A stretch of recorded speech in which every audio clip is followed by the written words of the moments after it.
Samajwadi party में जिस तरीके से टिकट को लेकर असमंजस है, लगभग 8 सीटों पे समाजवादी पार्टी ने अब तक प्रत्याशी बदल दिए हैं। हमारे साथ बात करने के लिए उत्तर प्रदेश सरकार में मंत्री जयवीर सिंह मौजूद हैं। जयवीर साहब, देख रहे हैं आप किस तरीके से टिकट को लेकर समाजवादी पार्टी में असमंजस है, कैसे देखते हैं इसको? देखिए, पार्टी ही असमंजस में है। समाजवादी पार्टी असहज है, असमंजस में है, हतोत्साहित है, क्योंकि जन समर्थन उसे नहीं मिल रहा।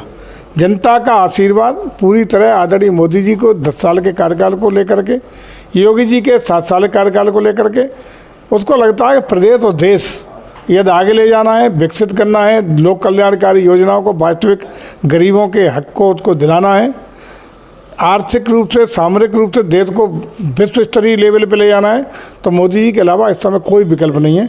इसलिए जनता पूरी तरह मन बना चुकी है कि इस बार 400 पार के साथ मोदी जी को तीसरी बार देश का प्रधानमंत्री बनाएंगे और उत्तर प्रदेश में 80 की 80 सीटें देने का प्रदेश ने मन बना लिया है। भारतीय जनता पार्टी भी अभी तक कैसरगंज और गाजीपुर से कोई भी प्रत्याशी अभी तक डिक्लेयर नहीं करा है। क्या लगता है उस पर कौन लड़ रहा है? बृजभूषण शरण सिंह इस बार चुनाव लड़ रहे हैं या नहीं लड़ रहे हैं? देखिए, आप भी बिल्कुल बहुत भली बात अवगत हैं, पूरा प्रदेश तो देश जानता है कि भारतीय जनता पार्टी रोज़ प्रत्याशी बदलने का काम नहीं करती जी। रोज़ ताश के पट्टों की तरह प्रत्याशी नहीं फेंटती है। जैसे सभासदी के चुनाव में भी नहीं होता, उस तरह देश के सबसे बड़े चुनाव में, लोकसभा चुनाव में हमारे विपक्ष के लोग कर रहे हैं।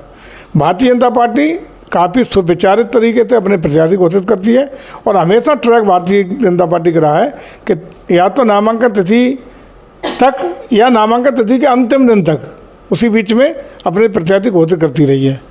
इस बार कुछ सीटों पर हम लोगों ने जल्दी घोषित कर दिया है, इसलिए आपको लगता है कि 12 सीटों पर विलम्ब हो रहा है।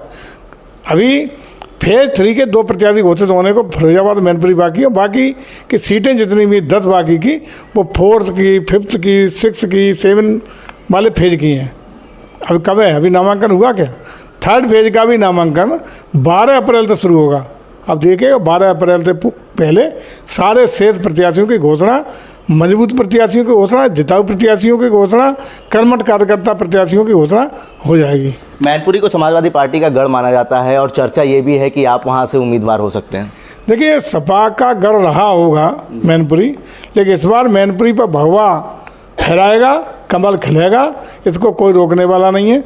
जहाँ तक मेरा विषय है, हम क्या, भारतीय जनता पार्टी के सारे कार्यकर्ता हैं। हमारे सेनापति का जो आदेश होगा वो हर सिपाही कार्यकर्ता है, मैं भी उसमें से एक हूँ, उसका पालन करेगा। यदि सिपाही को जिस मोर्चे पर लगाया जाएगा उस मोर्चे पर पूरी ताकत के साथ, पूरी मेहनत के साथ और परिणामदायी आशा के साथ हम लोग पूरी ताकत से जुट जाएंगे। सर, एक आखिरी सवाल, कांग्रेस ने न्याय पत्र के नाम से घोषणा पत्र जारी करा है, कैसे देखते हैं और क्या कहेंगे? देखिए, मैं समझता हूँ कि इस समय बीजेपी का और मोदी जी का कोई विकल्प विपक्ष के पास नहीं है। न जनता उन पर विश्वास कर पा रही है। मोदी जी की गारंटी, मोदी जी के नेतृत्व में 10 साल का कार्यकाल, 2 पर पूरा भरोसा देश के लोगों को हो गया है कि चाहे विकास हो, जन कल्याणकारी योजनाएं हों, चाहे देश का बढ़ता हुआ उछाल हो, ये केवल मोदी के नेतृत्व में संभव है। इसलिए कोई भी जारी कांग्रेस करती रहे, विपक्ष कुछ भी करता रहे, इस समय देश की जनता का मूड तीसरी बार मोदी जी को नेतृत्व प्रचंड बहुमत के साथ देने का मन बना चुकी है। और ख़ास रूप से उत्तर प्रदेश की बात करें तो यहाँ इस बार उत्तर प्रदेश क्लीन स्वीप करने जा रहा है। 80 की 80 सीटें जीतने का काम होगा, कमल खिलेगा, भगवा लहराएगा। बहुत शुक्रिया सर बात करने के लिए। धन्यवाद। हमारे साथ बात करने के लिए भारतीय जनता पार्टी के कद्दावर नेता और मंत्री जयवीर सिंह मौजूद थे, जिन्होंने साफ तौर पर यह कहा है उत्तर प्रदेश में इस बार भारतीय जनता पार्टी कमल खिलाने जा रही है और क्लीन स्वीप करने जा रही है। जनसंदेश टाइम्स के लिए कैमरा पर्सन निशान खान के साथ आकिब मिराज खान, लखनऊ।